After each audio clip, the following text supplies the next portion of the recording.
Welcome to a video lecture where I'm going to go over some kind of vocabulary that we'll be using in this kind of semester as we talk about equality and diversity. I want to just have a starting off point where we maybe have a group understanding of what these words mean, or maybe how I'm going to use them in the classroom and how many of the books that we're going to be learning through are also going to be learning them. So this is a pretty basic kind of definition of these words so that you have a kind of understanding of how I'm going to use them throughout the semester. If we were in person, I think this might be a little bit different. We might have an evolving kind of conversation about this, but in an online class, it's nice to start off with kind of generally when I use this word, in what way am I kind of trying to describe it, or what should your understanding of it be? I think we'll start off with the kind of idea of equality, because as we learned last week, when we kind of dived into some of our ABE goals, we talked about fairness and unfairness, and that kind of leads to a discussion about equality, because unfairness could be seen as something being unequal, right? I give the example of a Snickers bar and it being cut in half, but a child not feeling that it was fair. That might not be an equal portion of the Snickers bar. So a lot of times when we're talking about diversity, some of our kind of concerns with it might be that things don't feel equal. With everything in this class, these words are going to have a different meaning to you than they might to me, based on my life experiences, my view of the world, my perception of the world, which often comes from my culture and my background and the values, attitudes, and beliefs I have with the way that I was raised. So especially teaching this class as a woman in her 40s, I am going to have a very different worldview than many of my students who are much younger than me. So growing up in the 80s in Southern California, but also moving a lot because of my dad's job in the military, has given me a unique worldview. And we all have our own unique worldviews. So my understanding of equality is going to be much different. Also, along with these types of ideas, what we kind of have is that the government, the state of California, the federal government, counties, cities, even places that you work, have policies, rules, procedures that have to do with equality as well. So we have ideas of things called protected classes, which protect people of ageism. Let's say that I couldn't get a job because people thought that I was too old.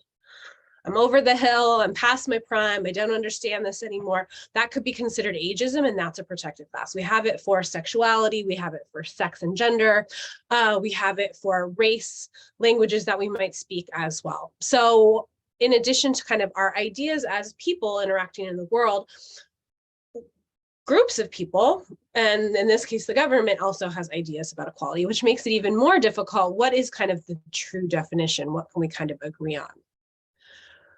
I think the thing that we want to think about when we're thinking about this class is, when have you felt unequal, or when have you felt that other people have been treated unequal? Because you can probably think of a time and a place where you felt unequal. I remember playing sports in the 90s. We had the legislation that said that women's sports was just as important. I do remember that there was only one field with lights. And when I played my sport, which I was quite good at and played on a pretty good team, we played on the field that did not have lights.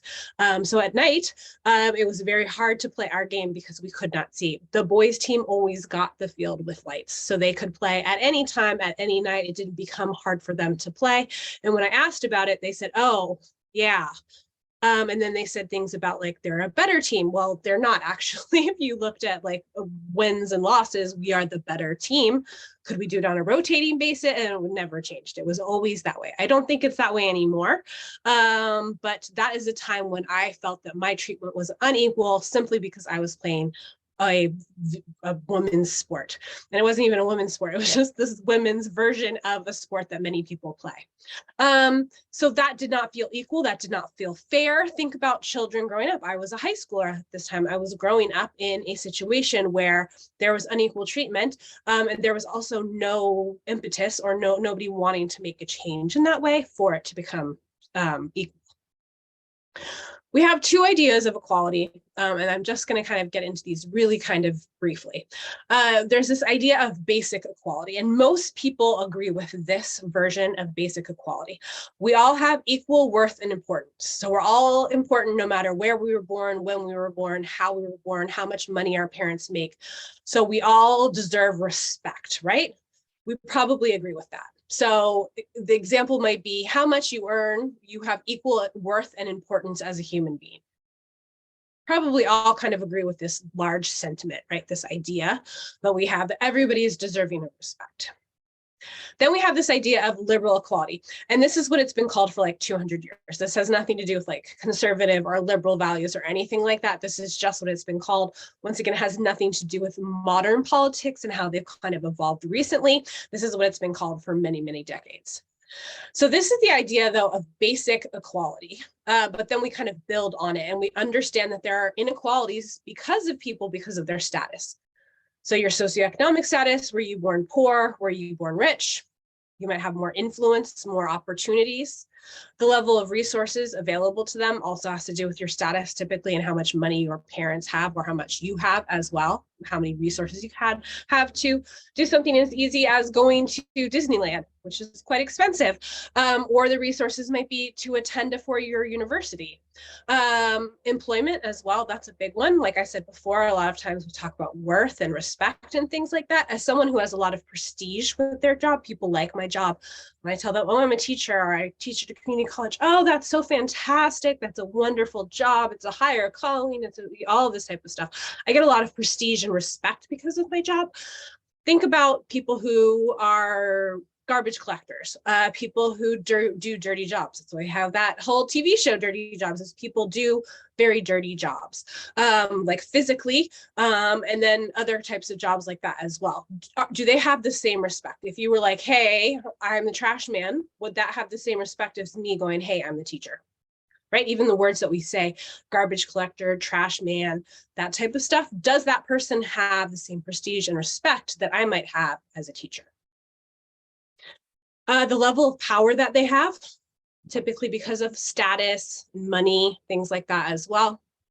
So people, when they believe more in liberal equality, which once again has nothing to do with kind of politics right now, these inequalities are managed by strengthening the minimum.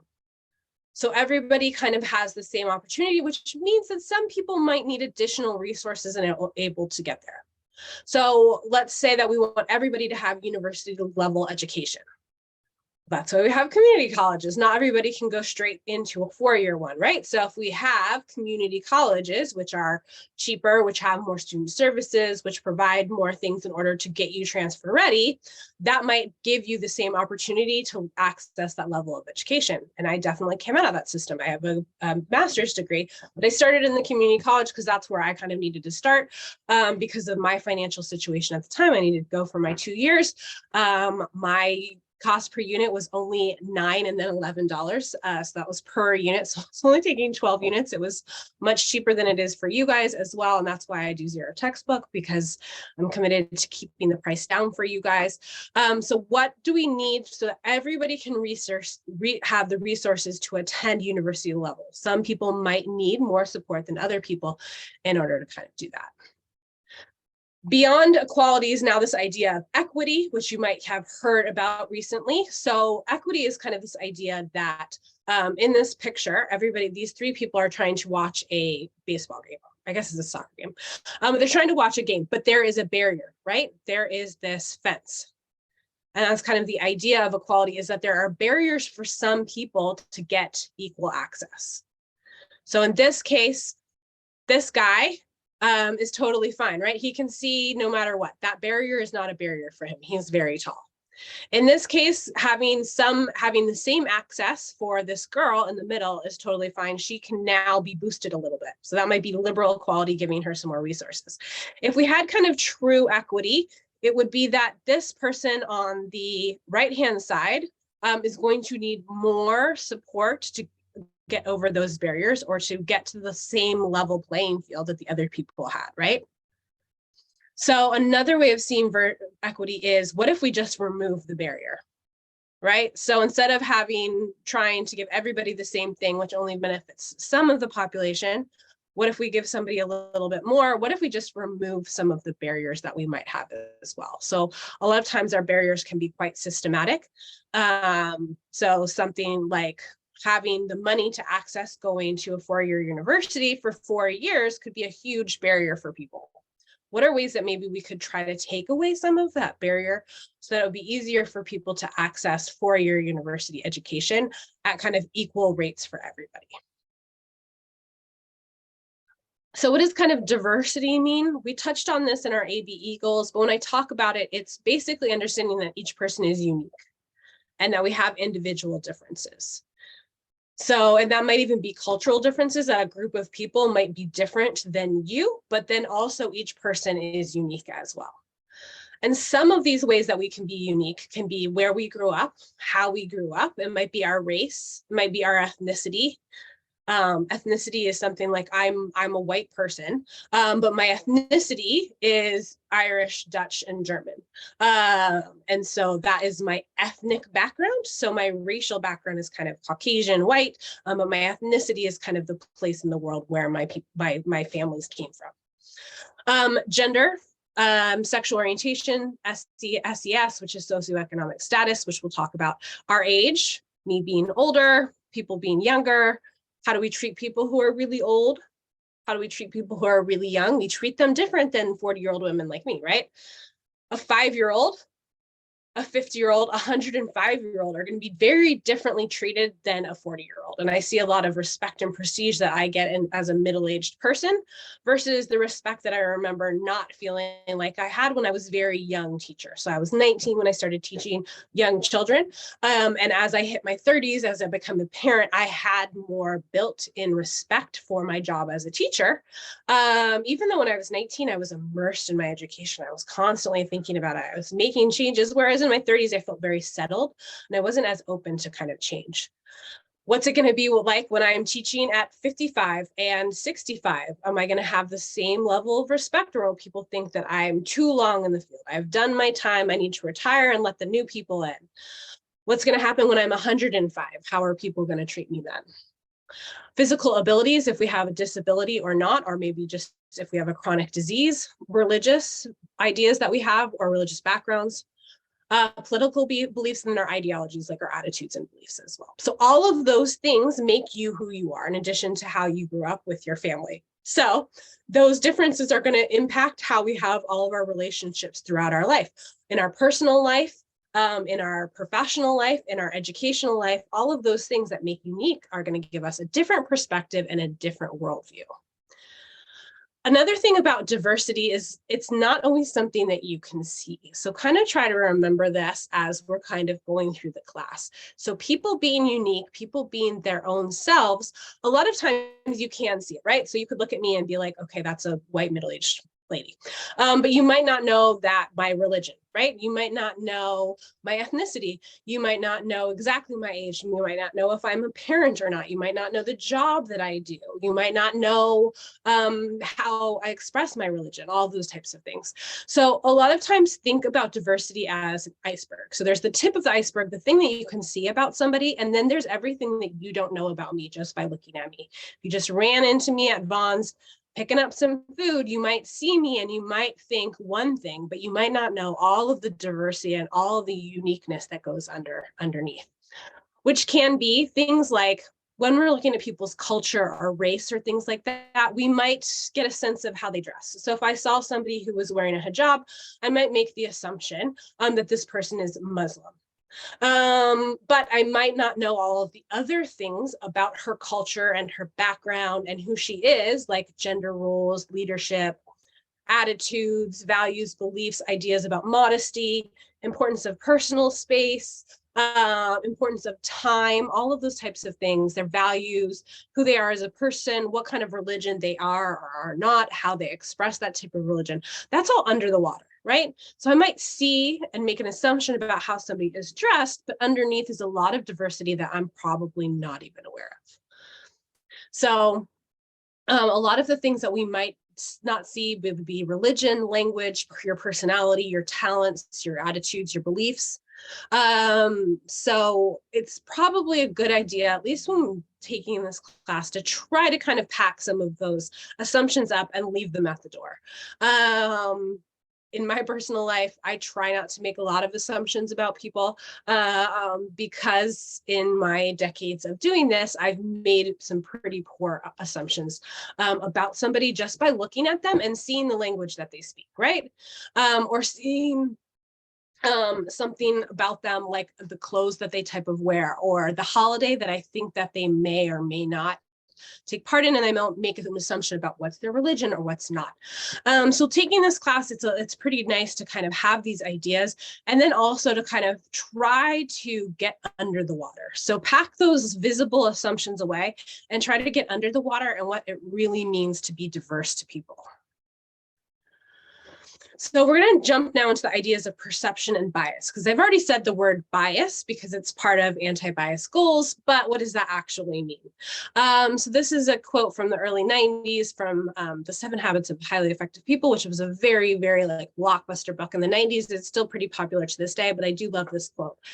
Each of us has many, many maps of life in our head, which can be divided into 2 main categories: maps of the way that things are, or realities, and maps of the way that things should be, or values. We interpret everything we experience through these mental maps, and we seldom question their accuracy. We're usually even unaware that we have them. We simply assume that the way that we see things is the way that they really are, or the way that they should be. And so I kind of like the way that he kind of assumes that the way that I perceive the world is the way that it is. And if I want to change it, the way that I want to change it is also the correct and right way as well. And that kind of speaks to our perceptions. So a perception is just kind of how we perceive the world and how we use our sensory systems. So if we were blind, we wouldn't be using our visual system. We would be using our hearing system, our tactile system, our smell system. And we hear that a lot about people who like lose one sense, the other senses are heightened so that they can make up for that and they can still have perception. So it doesn't necessarily mean visual, but it's how we see, and not necessarily like see with our eyes, but how do we kind of perceive the world through using our 5 senses to understand the people around us and the other people about us as well. A lot of times we want to say that what we can see and hear and feel and touch is the objective reality. But once again, we have to know that our worldview is influencing what we see as well. And also that when people are seeing you, they're also using that worldview. They're using that map. They're using that perception to see you. Is that the true you as well? The word bias, we're going to go into a little bit, but bias is a prejudice in favor of, against, or in favor of or against something. So it could be positive bias or it can be negative bias. And it can be towards a person or a group of people as well. So there's many types of bias. There's conformity bias, there's beauty bias, there's perception bias, which we're going to kind of go into as the class goes along as well. Most of the time, though, our bias is implicit, which starts with an I-M-P-L-I-C-I-T, which means that we're not aware of it. If we have explicit bias, EX, then that means that we are aware. So if you were to say that you don't like a certain type of people because they are, that would be an explicit bias. You know it, you own it, you don't like them because, and you're going, it's a totally seen, you're feel free to talk about it. That doesn't happen much. Sometimes it does. In our media, we like to kind of put those people on TV because it gets lots of clicks and views and things like that right now in our constant kind of media cycle. But for the most part, the people that we come in contact with don't usually say things like this. So they have implicit bias, which means that they have a usually unseen by themselves take on another group of people. Many of us have biases as well. And you're actually in a couple of weeks going to take a little bias test yourself to see where your biases might lay that you're not even aware of. And I've done this before, my first year teaching, or maybe it was my second or third, but I had an aide in my classroom and she said, you treat the boys different than the girls. And I was like, no, I don't.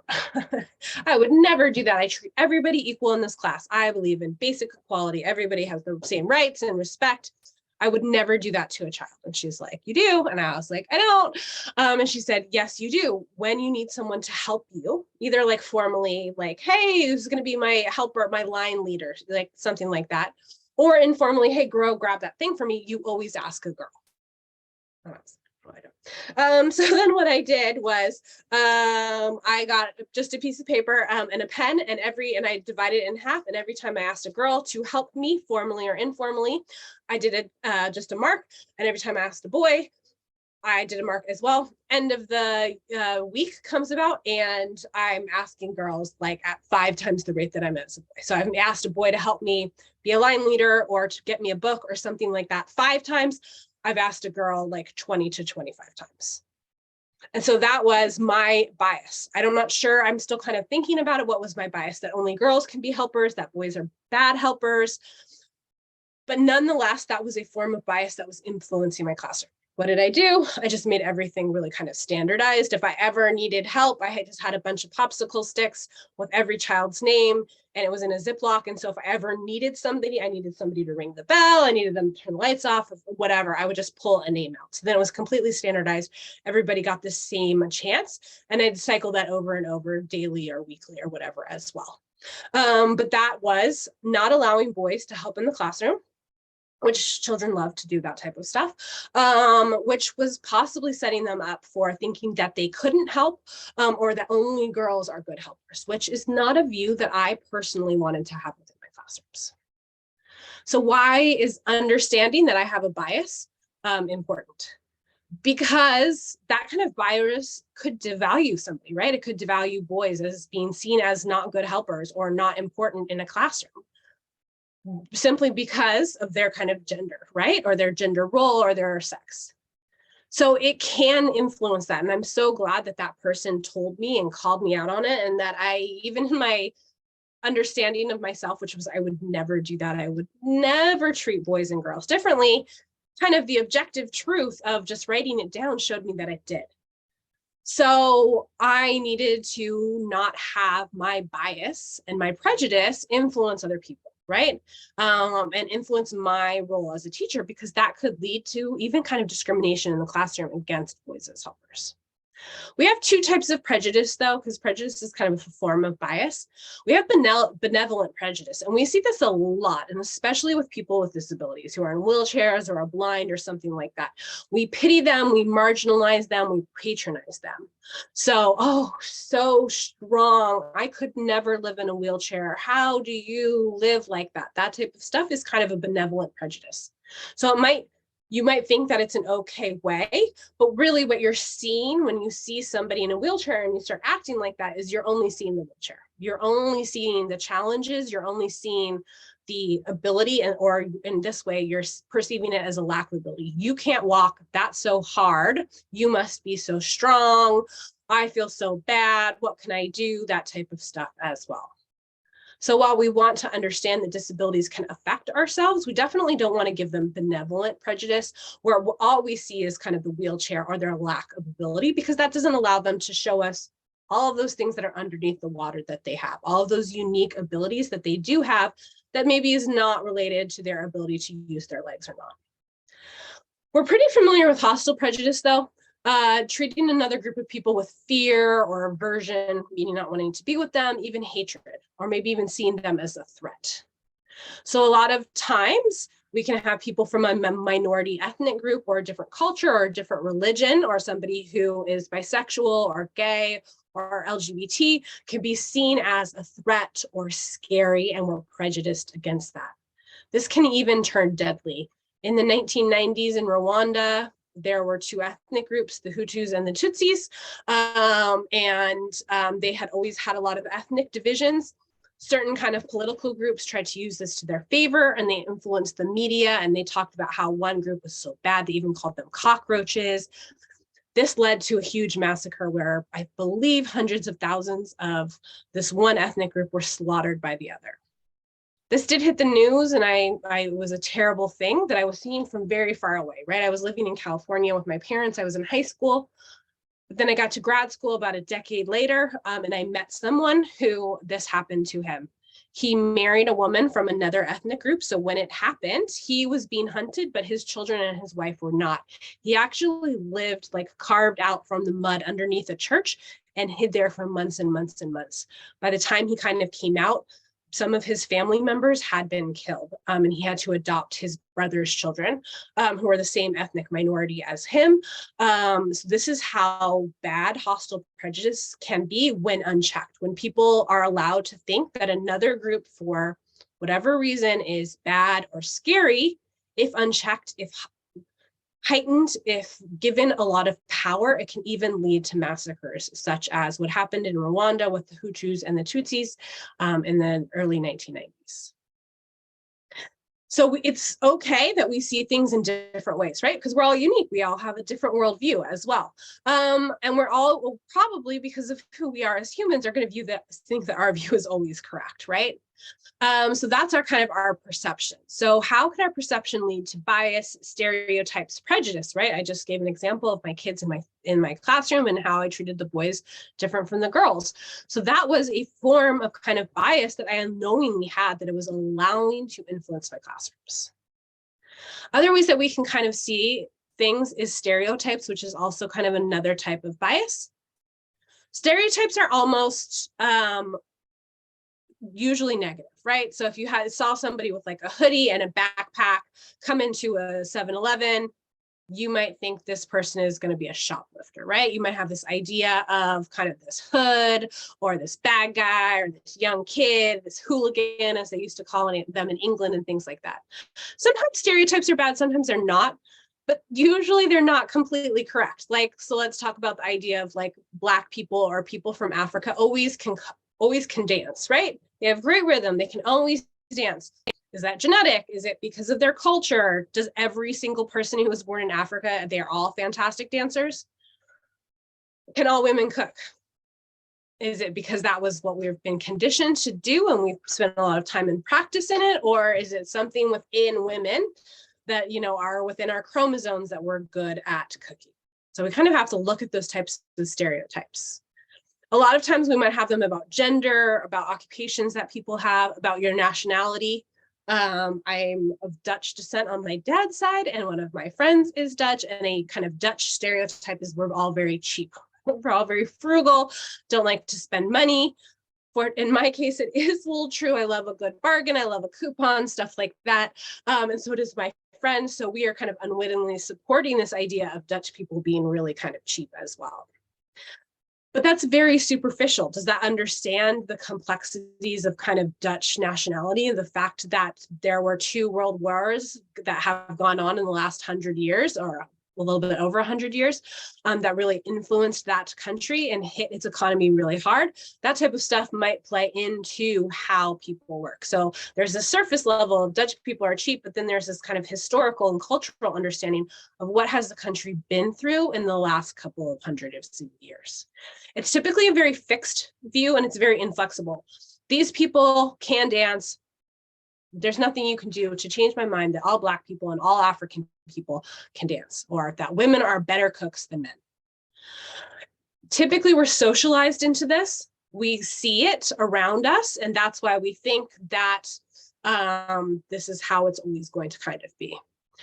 Once again, my example of going back, if we're seeing young men wearing hoodies and they're up to no good, then we're going to always assume that a young man in a hoodie with a backpack is going to be doing something illegal. They're going to be tagging, they're going to be stealing, they're going to be assaulting, something like that as well.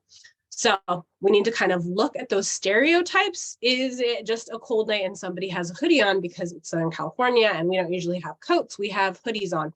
Does a young man in a hoodie necessarily mean that he's up to no good? Another example of perceptions is old people. Right? We have perceptions about young people, usually that they're less, especially young children, 5, 6, 7 years old. And a lot of that is coming out of development that we are developing as a people. But what about older people as well? So we think that older people are terrible at technology, that they can't seem to work a laptop, that they don't have an email, that grandma's texts are going to be weird, something like that. So a common reaction, isn't she great? She's so old and she's able to do that. She's able to text. She has an Alexa, something like that. What kind of stereotypes do you think that might have for older people who are being told you're never going to get technology? Technology is too fast paced for you. It's too new.